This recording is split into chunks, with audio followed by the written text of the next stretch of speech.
Well, after 22 years, 620 episodes, 646 contestants, and 639 torch snuffs. Yeah, the new era of Survivor returns tonight. This is the 43rd edition. There are 18 new castaways, but one in particular will have the Triad's attention, that's for sure. Lindsay Carmine is from Greensboro. I had a chance to speak with her today. She has been a super fan since the show's first season and even applied for 3 or 4 times before this year trying to get there and making it to the finals last season, only to get COVID 12 hours before she was supposed to leave. But this time she made it, and she said to get on this show is almost as difficult as being on it. The casting process is an almost year-long procedure, and our family jokes around about how it's a full-time job. I mean, you're going through interviews with casting producers, directors, Jeff and Matt, our executive producers. You're having psychological exams, you're doing IQ test and EQ test. You go through a lot. There's a ton of paperwork. They do background checks on you. So when they decide that you can be a cast member, I mean, they know what they're doing out there. So of course you can't tell us how she did, but she did say that her regular job, she's a nurse, actually helped her through this process. I trained for this.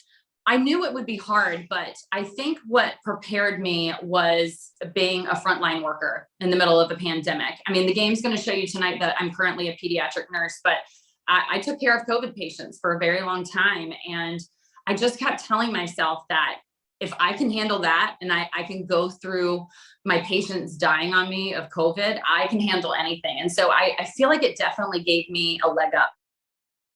So it's interesting, she said her mother started watching it very first season, what was that, 21 years ago? 2000, yeah. Was it 2000? And she called her and said, Lindsay, this is perfect for you. So she started watching, got hooked, applied at episode 2, and then got to the finals 2 more times later, because then she said she went through college, got married, had babies, all that. She tried again, 2 times made it to the finals and got cut. Wow. And then last year made it, and 12 hours before she was supposed to leave, got COVID because she's a nurse.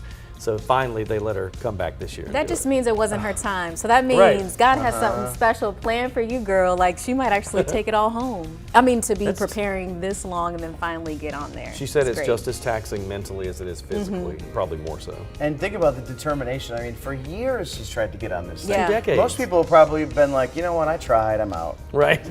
I don't know. I mean, I don't think I could do this, but she said she's always wanted to. You know, I think, side note, I've told you that she and her husband Andy went to college with my wife, so I've met them several times at weddings and stuff.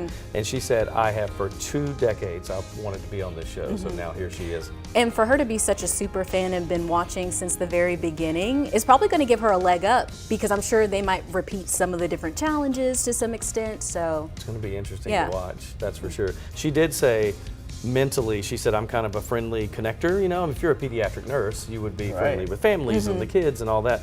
And she said, but I had to turn my volume down a little bit because you have to make alliances, but be careful, right? You may make the alliance with the wrong person. She said, my normal friendly demeanor I had to tune down some. I was reading on Facebook today that there is another North Carolinian on the show this year. He just graduated with his doctorate from Duke University. Wow. And he has quite the story. I was reading about him that when he was a child, he joined a gang and was in a gang until he got into juvie, got his GED, and then went to UC Berkeley, got his degree, and then just graduated with a doctorate from Duke University. So turning his life around.